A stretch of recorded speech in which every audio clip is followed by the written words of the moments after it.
Hey guys, it's Sutania here, and today I'm going to talk about a Factional Warfare Tormentor fit. This is a very popular fit in Factional Warfare space, and it's also quite cost efficient too.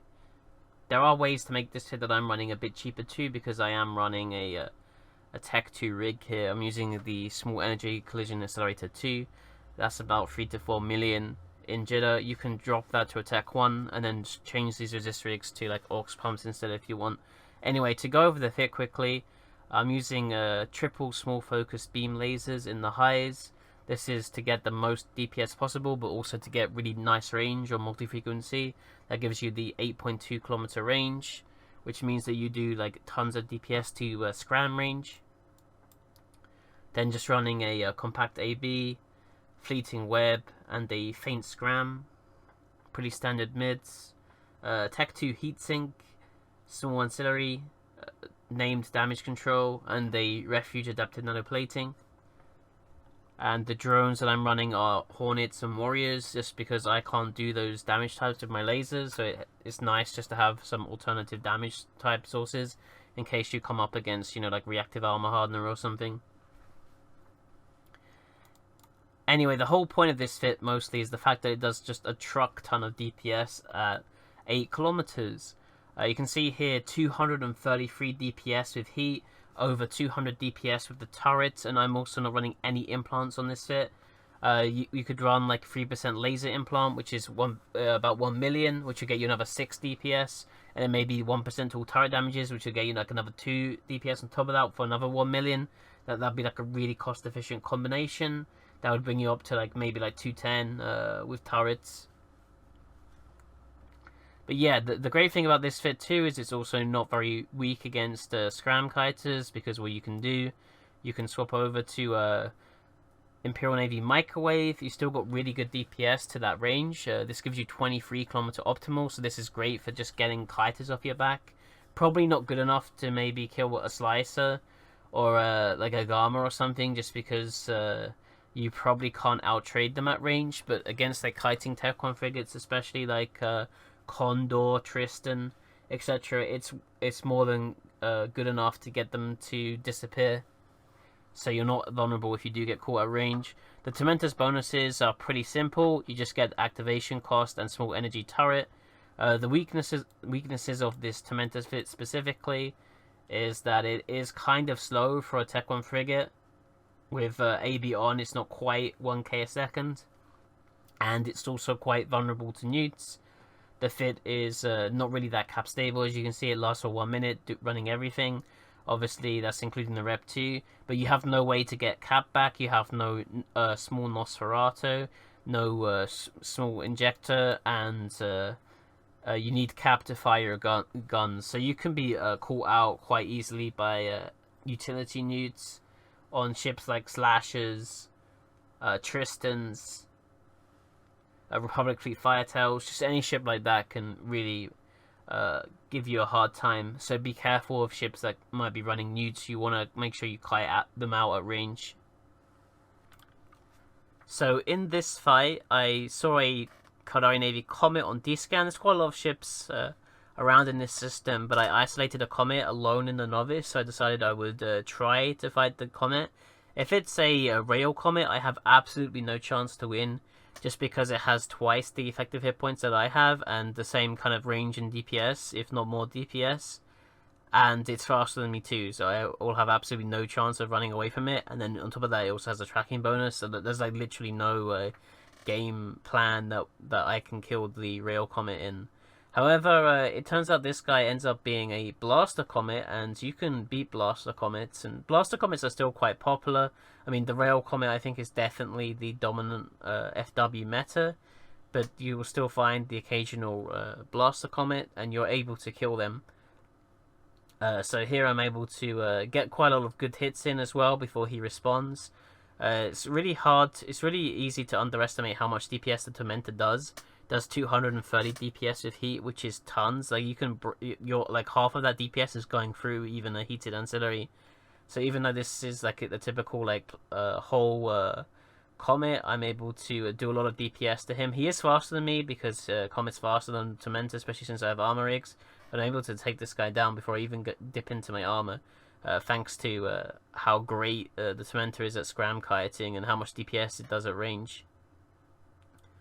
I then see a Kestrel come on D-scan. I was debating whether or not I should fight it, but I burn out my web in that fight. So I decided I'm just going to loot. And then I kept checking D-scan, and eventually a Merlin started coming onto D-scan. So I decided, I can't fight 2v1, especially in the state of my ship with the burnt web, so I decided to bail. But yeah, that was a good fight. So in this next fight, I noticed there's a Kestrel on D-scan. To the novice, it comes in. Against the Kestrel in this Tormentor fit, we want to kind of make sure that, first of all, it's not a control Kestrel with a TD or something.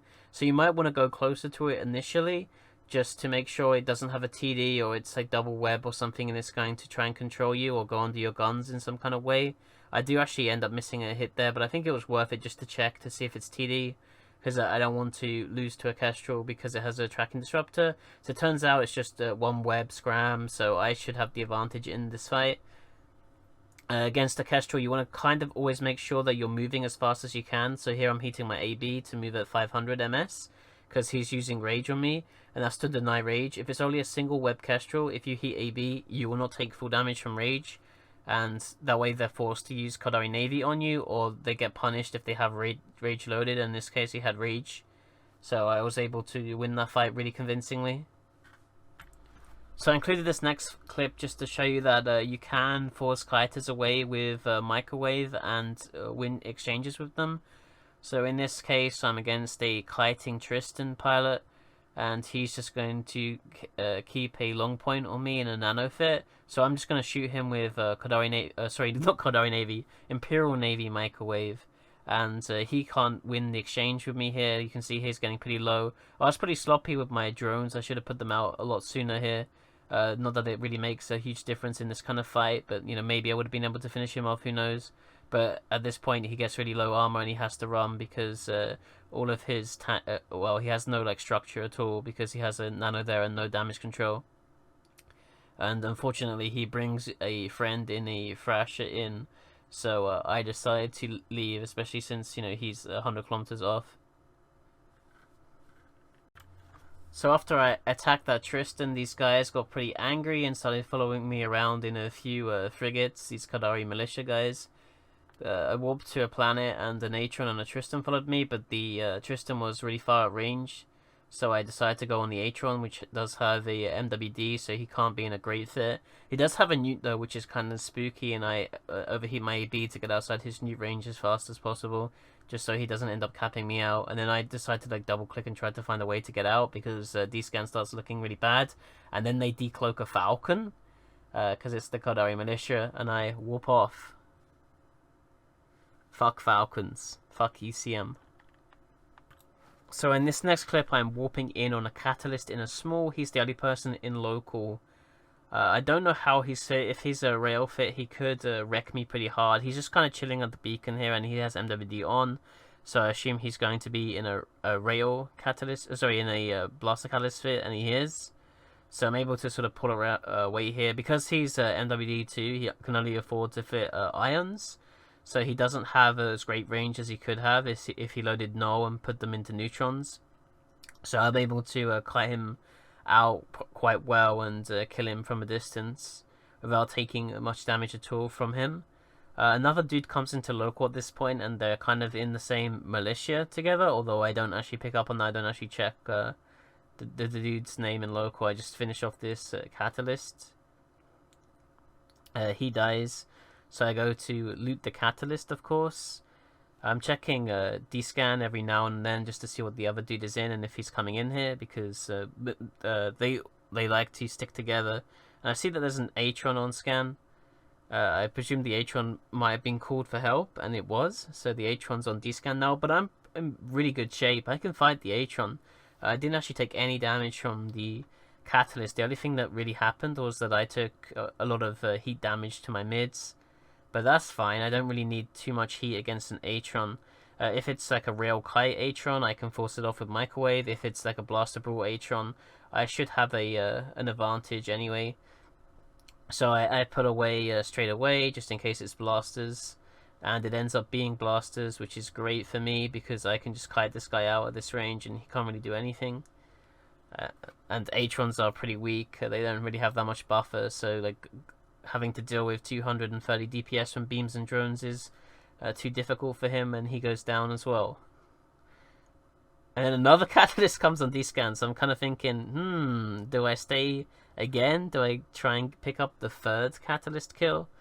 But unfortunately, the big meanie Kadari militia decided to bring in a Thrasher too, so I decided to bail. So I wrap up my ship and decide to come back, and the Thrasher that's with this guy is still in here, but he's in a different plex. I think he's capturing the another small, and he leaves his Catalyst friend by himself. So I decided to attack the Catalyst while he's alone. If he's in another blaster fit, I can kill the Catalyst, and I can probably get out before the Thrasher comes in. I go a bit too close to this guy, but I'm able to put pretty decent DPS onto him. And he only has Tech 1 blasters, so he can't have a null, so this is going to be a really easy kill, although his friend in a Thrasher isn't one of you, so his friend in a Thrasher is coming in. This Thrasher also, this Catalyst also doesn't have hull rigs like the other one, so it's in a much weaker fit. This guy was in a sort of lower SP fit, and at this point I should have probably left, but I decided that, you know, I'm in pretty good shape. I still have my full shields. If this is an autocannon Thrasher, I have a pretty good chance to win. There's also a comment on 1AU too, but you know, at this point I'm feeling like really overconfident and think, you know, wow, I just killed 2 destroyers and a frigate in a row. These guys must want to fight. It ends up being an arty Thrasher, and I'm really slow with the rep, but you can't beat an arty Thrasher unfortunately in this Tormentor, so I end up going down. And they probably wouldn't be able to kill him anyway because the comment would have came in. But yeah, the Tormentor is a great ship. It's really cheap. You can kill a lot of stuff up ship. It just does a ton of DPS at range, and it's really fun to fly. So check it out.